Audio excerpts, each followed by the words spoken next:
Hello again. My name is Anja, and today I would like to talk about the alchemy of herbs, especially with all the panic going on. I would like to mention that you could prevent a lot if you keep your body and soul healthy and your immune system running. So, and I know I talked about this before in a few episodes of mine, but I thought I'm bringing up my favorite herbs for strengthening and boosting your immune system, and some herbs for your respiratory tract and for flus. So, I mean, there are so many herbs out there, right? So I'm just picking the ones that I always stock up and that I use the most. I mean, next to many others, of course, but I like to keep it simple.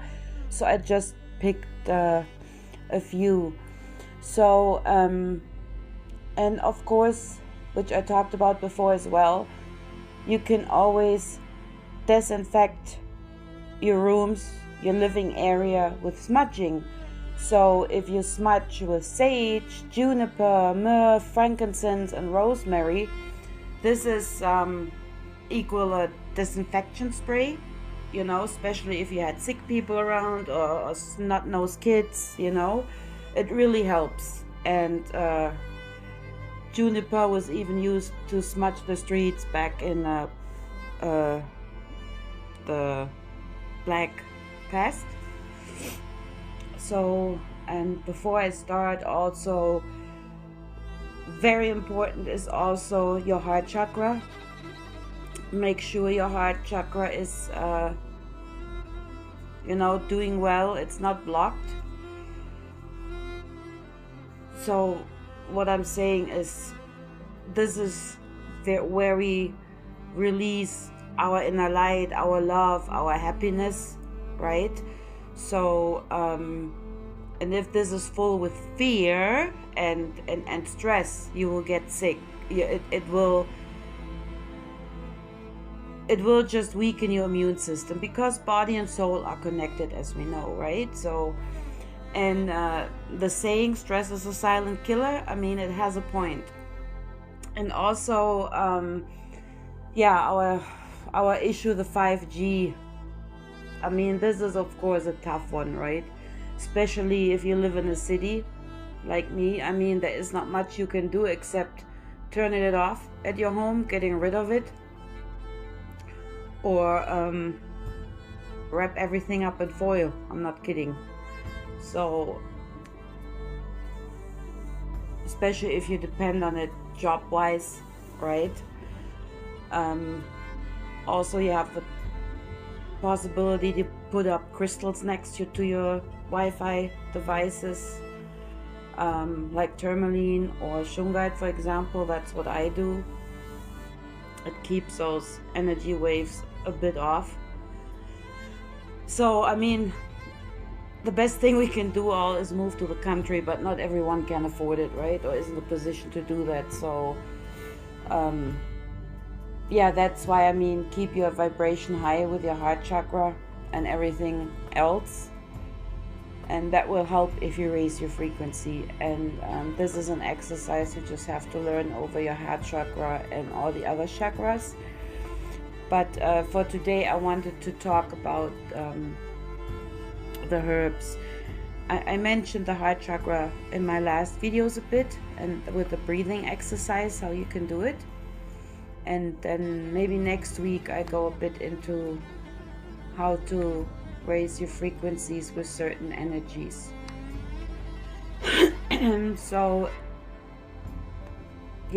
if you would be interested, just leave me a comment in the prescription down there. So, and also as with all powerful medical herbs, right? Be careful, or not careful, but I mean, after all, in the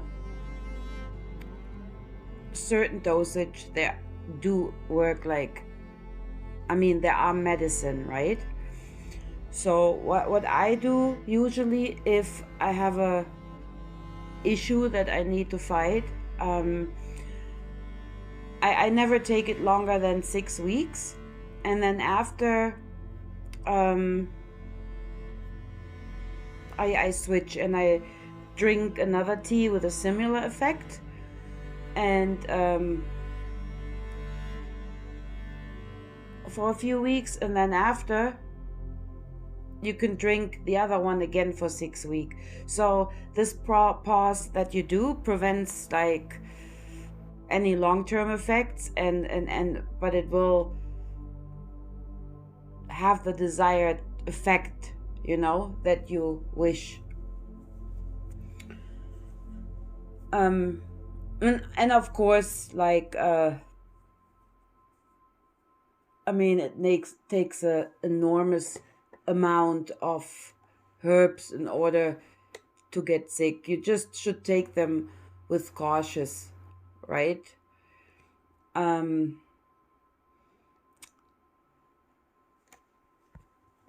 So for example, some of the herbs I will mention, not all of them, but 2 or 3, they have pyrrolizidine,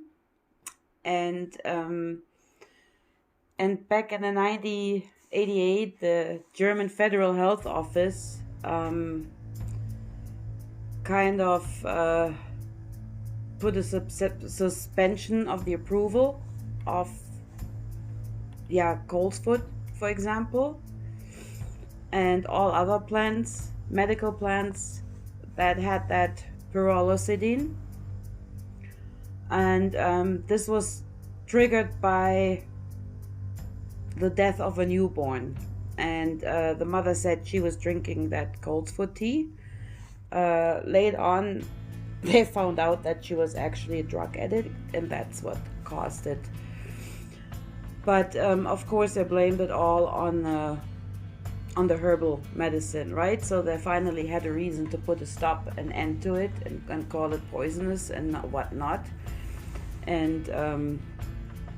And of course, they started testing lab rats, and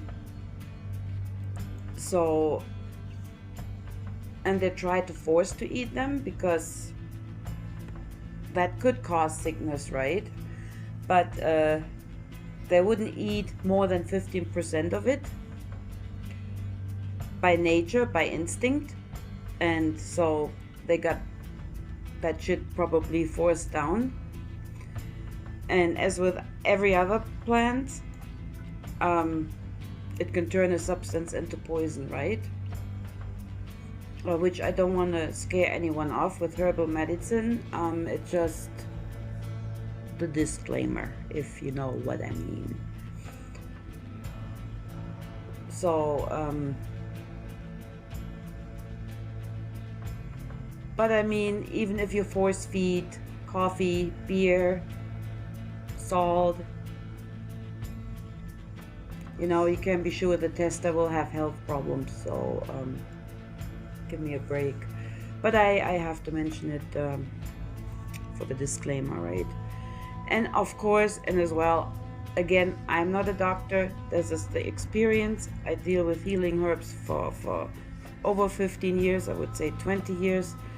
Everything I talk about, I consume myself. I have my experience with it, right? So, but it doesn't replace a walk to the doctor. So, yeah. So you know what I mean. Yeah, and what happened to those rats? They actually got liver cancer, but that was just because they got that fat again and again and again. That's all they lived off, right? And no animal out in nature would eat the same herb over the same amount, and that's what we do with the tea. You don't drink always the same tea, the same tincture, and you take a break and you switch herbs, right?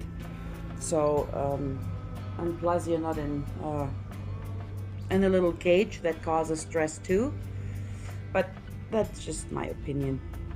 So then let's start with the herbs. So My favorite one, of course, for cold and flu season is the elderbush, right? The elderberry.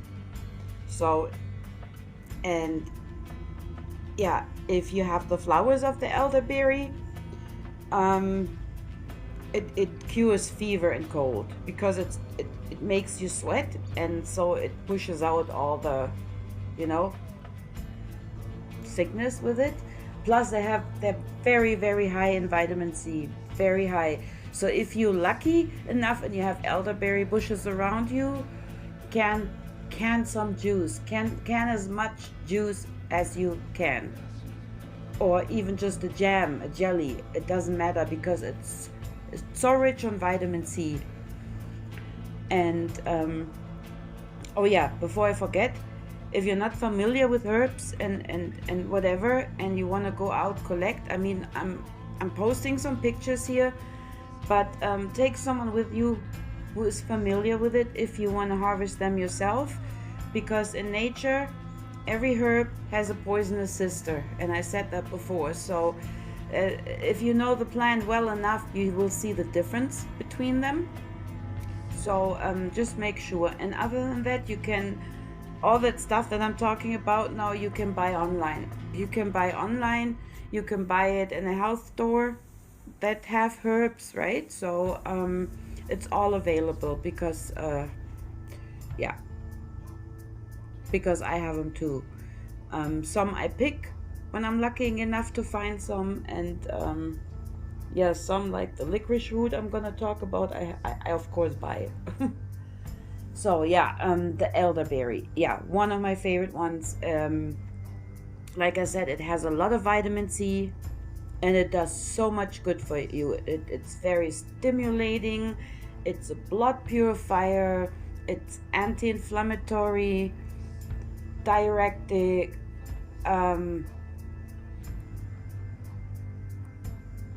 for funguses, right? You should remember that. If you have a weak immune system or even an immune deficiency, it's perfect for that. For arthritis, for asthma, for respiratory diseases, and also if you have a bloating tummy, and then again bronchitis, diabetes, of course any kind of cold, and if you feel exhausted because of that. And with every flu or cold there comes the fever, right? It's for the fever, for bladder infection, for cough, and other than that, for skin inflammations, hemorrhoid, shingles, gout. So it's really a beautiful berry plant bush. And besides that, even for fatigueness, sinus infection, nervousness, fatigueness, liver weakness, knee inflammations. So, and even for toothache. So that's one of my favorite. And yeah, besides that, I love the taste of it. I really do. And yeah, and again, very rich in vitamin C. So if you don't have elderberry bushes around, yeah, herbal stores, you can buy dried berries, you can buy elder tea, the flowers. I know you can get it in health stores. So yeah, make sure you get it. Or even by now you can get it in organic health stores, even as a powder, elderberry powder. Just make sure it's really of a good health store, you know, that there's no other crap in the pills. So then I have the cold's foot that I just talked about.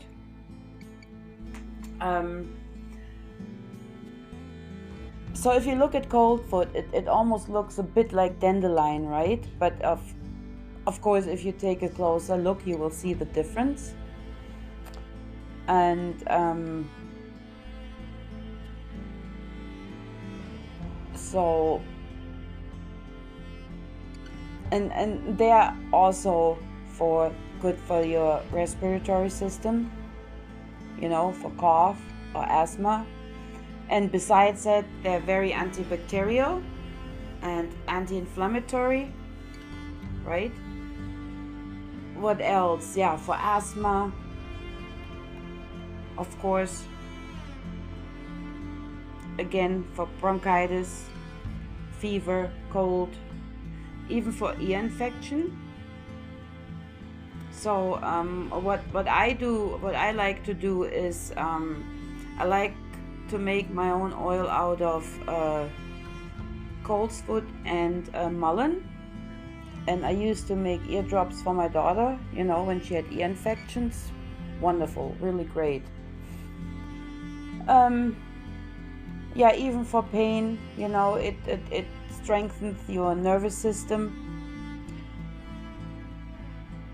And what coltsfoot has also is a lot of minerals and zinc. And zinc is also very important for your immune system, right? If you want to boost it.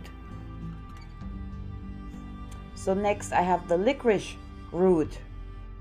I just love it, and I would like to drink so much of it if you wouldn't get the shits from it because it's a little laxative, so you want to be careful. And it got ingredients of coumarin in there, so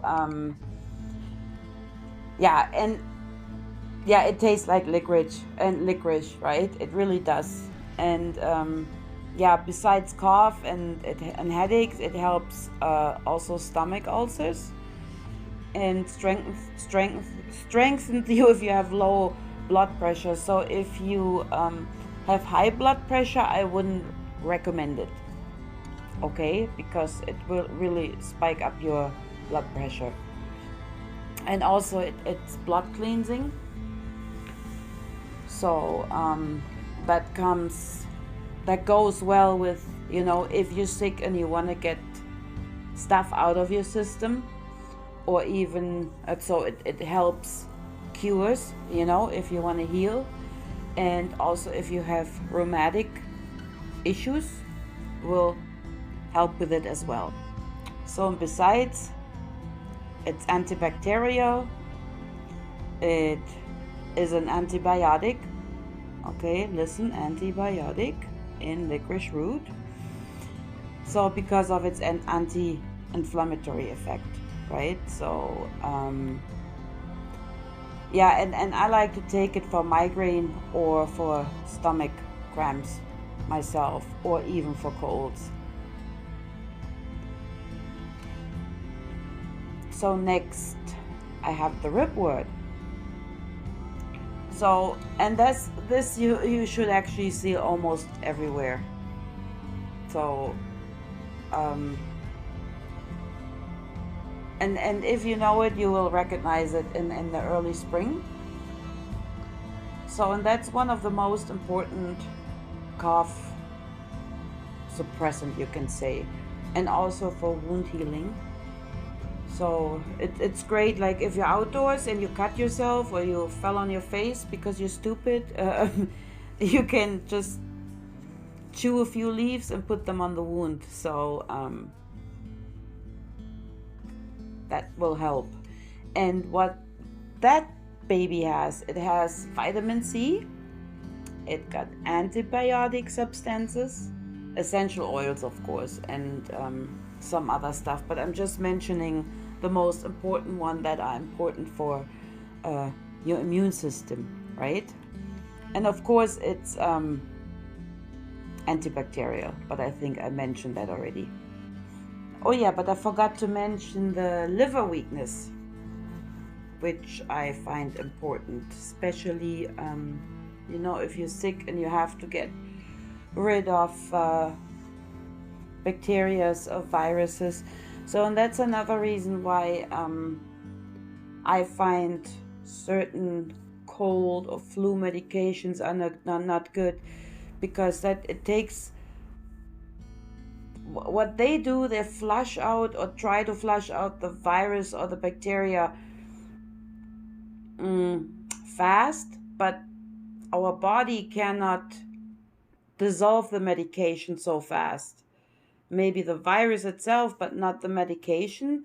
So, and of course, this goes all through our kidneys and liver, right? And that's when it gets stuck there. And all those natural remedies, even colloidal silver, they actually help flush it out easily. And I got into colloidal silver a while ago because of our friend Max. And I have to say that even took care of my chronic cough that I have for over 20 years now. It's amazing. So,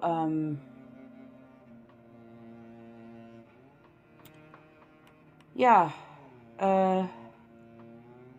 I mentioned it has vitamin C, right? Did I mention that? I'm not sure. I started talking, but I think I mentioned it has vitamin C and antibiotic substances. So next I have the hemp agrimony. So that's a nice one.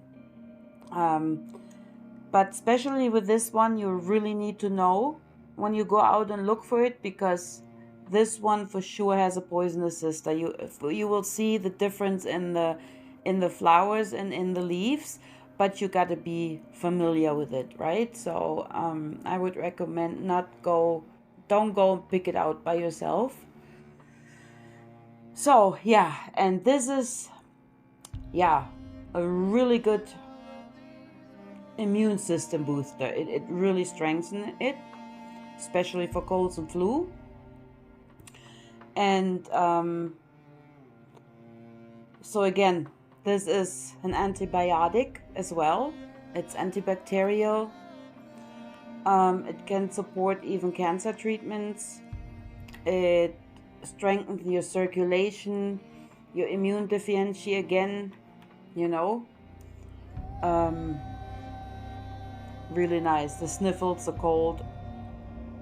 So, and then the Latin name, now you will like that, it's Eupatorium cannabinum. Yeah, it's actually a hemp. Yeah, a plant of the hemp family. So, and it got, besides some others, a lot of essential oils. So next, of course, most of us know that already, but I thought I'd mention it again. The coneflower, the Echinacea. I can never say that freaking name, but you know what I mean, and you see it on the picture. Of course, that's one of the immune boosting plants, right? And most of us know it maybe already buying the tinctures in health stores or pharmacies. It got a lot of vitamin C, right? It's very defense strengthening, again antibacterial, and this is also an antibiotic, and it's antiviral, anti-inflammatory, for bronchitis and cold, for any kind of influenza infections, and it's a real immune defense, that little plant. And of course, external, it's good for bad healing wounds and abscesses as well. Next we have thyme and oregano. So before I get into that, the best and easiest way, of course, the fastest way is to get the oregano oil. I can only recommend that because it's the fastest, right? If you don't have herbs on hand, or you are not able to grow them for whatever reason, or you're out of them, I mean, it's never wrong to have a bottle of that oregano oil in the cupboard, really. This will just kill it, whatever is lingering and wants you to make sick. It's it's totally antibacterial, and it's an antibiotic as well. It's a disinfectant, it's anti-inflammatory. For your whole respiratory tract, for the cough, even whooping cough. um, yeah, and that's the same with thyme. So not only that it tastes good, you know, um, it's really a medical plant. So, and there's hardly any area of application where the thyme, or sickness, not application, but sickness where thyme couldn't help. And one of its ingredients is zinc. Again, very important, right? So therefore it can help you, you know, with the bronchitis, etc., like I said before, together with the oregano oil. It just, I myself haven't seen thyme oil, I've just seen oregano oil, and they both have the same supplements, ingredients, you can say. And yeah, so I can just say, if you don't have the time to make teas or tinctures, that's what you should get. So, and of course, what shouldn't be missing is meadowsweet and willow, right? So meadowsweet and willow tea is like perfect for cold or flu infections. So even if you have the flu, it can be very soothing. So, I mean, it not only lowers the fever, and it also relieves the pain, and it helps your mucous membranes very well. So, and it's very detoxifying also. So same if you have problems, you know, if you have a bladder infection for any kind, that helps as well. So with meadowsweet, you can take the root or the flowers, and from the willow, the leaves and the bark. So so yeah, like I said, also it's a blood purified, detoxifying, I said. Sorry if I repeat myself, I'm just trying to get it all together here, not to forget anything. Fever I mentioned, it's easy on your tummy, for migraine, for neuralgic pain, even if you have pain that comes back and drives you nuts, it helps very well. But also it has the salicylic acid, that's the same as aspirin. So if you are taking already blood thinners for whatever reason, or you're allergic to aspirin, I wouldn't recommend it. I can't recommend it. And what I like to drink almost, well, not on a daily basis, but in the winter, I like to brew myself a cup of tea with lemon verbena. Not the regular verbena. It's a little different, but you will notice a difference in its looks and in its smell, because lemon verbena, it smells like lemony and it smells lemony, right? But you can use it in the same way as the regular verbena. So, and in the summer, it's also really refreshing, and in the winter, I like it because it's also for colds, you know, if you have the sniffles, and it's antibacterial, right? So, and besides that, it's very balancing and very relaxing. So, and that's why I picked it, because I find that tea very balancing. It does something good for me in the summer or in the winter, and it's really it improves your concentration, and it gives you back your motivation, and it's strengthening, you know. So that's why I picked that one as well. So, and besides that, it's also good for your bronchitis, for fever, you know, for colds, like I said, also for migraine. If you have nervous heart problems, like I said, use it with your heart chakra. But again, if you have real serious heart issues, please go see a doctor. Like, don't drop on me here, you know what I mean? Or if you're sleepless, even if you feel nauseous, you know, and yeah, very nice. Oh, and about forgot my Icelandic moss. So I don't know how many heard of that, but Icelandic moss is not actually moss. It's a plant. It's a plant, but it doesn't only grow in Iceland, but it grows also in other lower mountain ranges. You know, so not necessarily just in Iceland. So, and the most important ingredients in that moss is the mucus. I hope I translate that right. Translate that right. So, and that is like a film over your mucous membranes. It protects them and it relieves coughing and the inflammation of the respiratory tract, and also your digestive organs. You know, they can get a little relief if you have tummy ache or something. And back then it was even used against tuberculosis because it's very antibacterial, and it's and has a very strengthening effect.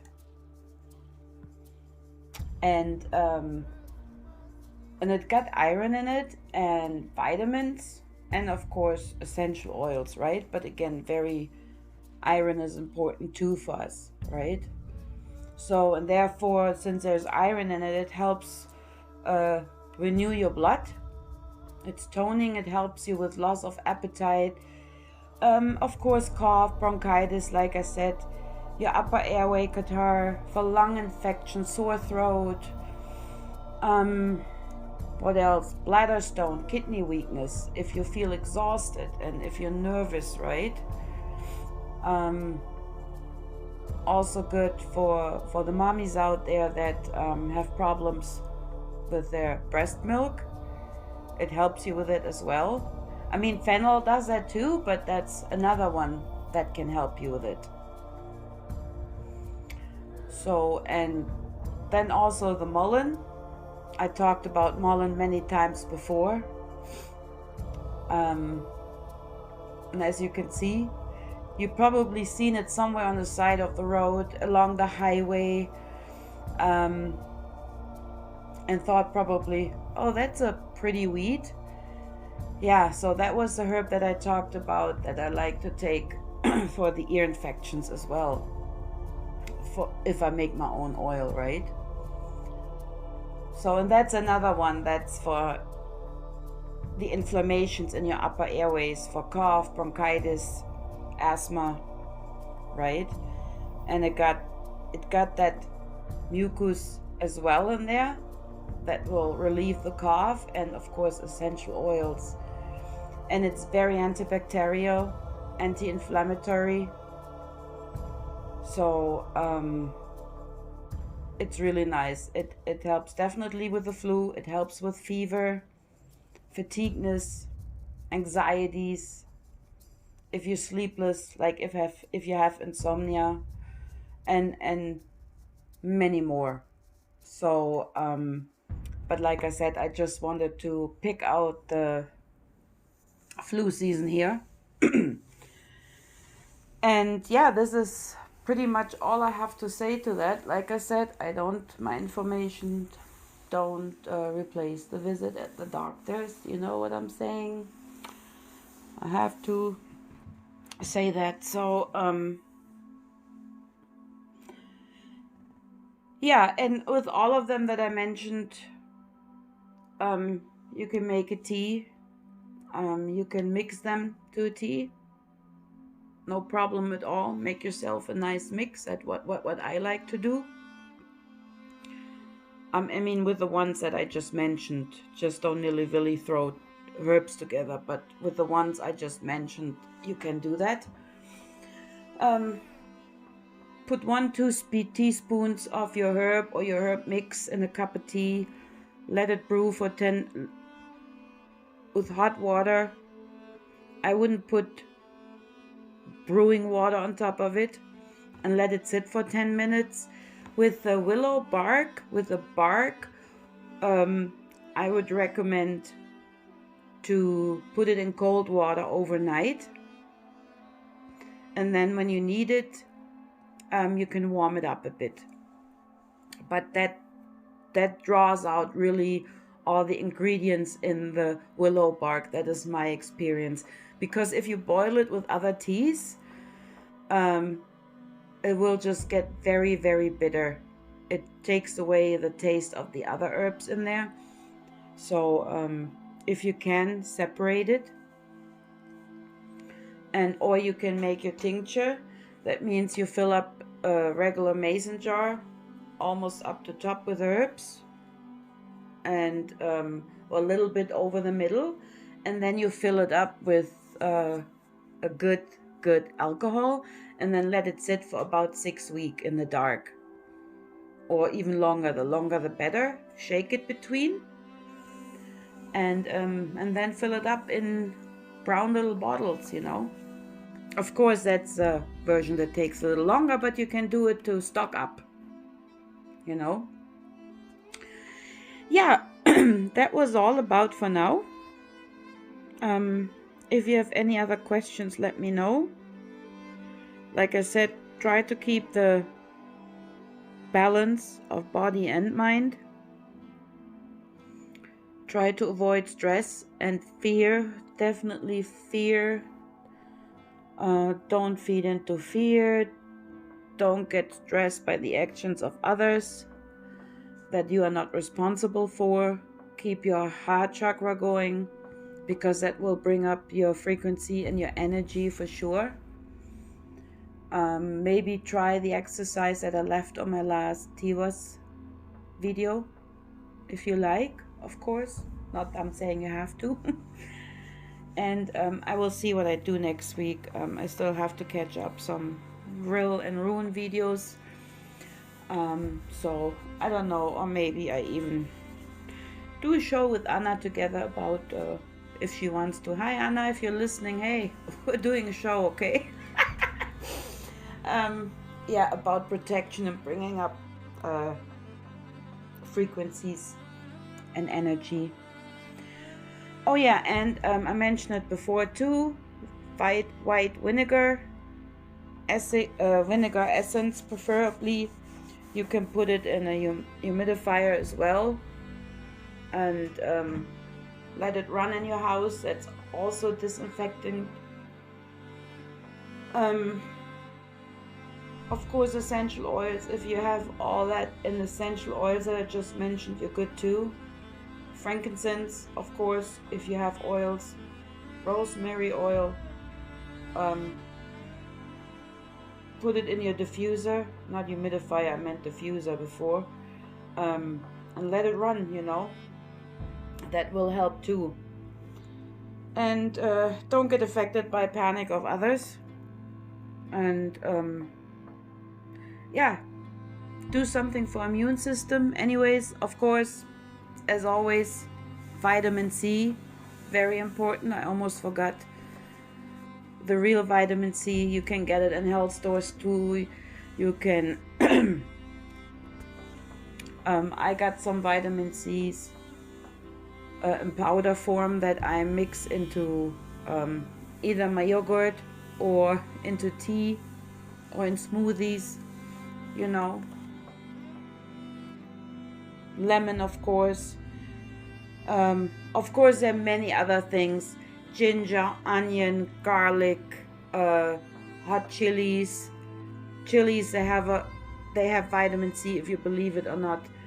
You can make tinctures out of it, but you want to be careful with your tummy, right? How much your tummy can take, and I wouldn't take like the highest dose of it. What I like to do, for example, also is ginger. I put it in soups or as well, or in smoothies.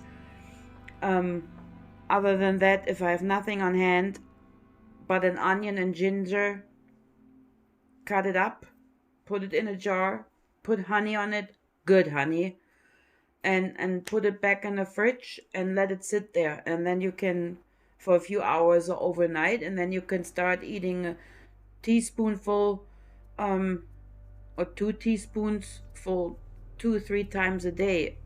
Of course, that's like the disinfectant and so antibacterial, right? I mean, I could go on, but I just wanted to mention the ones that I have good experience with, some of them at least. Okay, I hope you enjoyed it and you can do something with that information. You can always ask me questions. If I don't get back to you right away, I apologize, but I have a full-time job as well. So if I don't get back to you right away or answer comments, don't think I'm ignoring you. Like I said, I have a full-time job as well. And yeah, let me know what you think. And thank you so much for listening. And you all have a good day or good night wherever you are. Bye bye.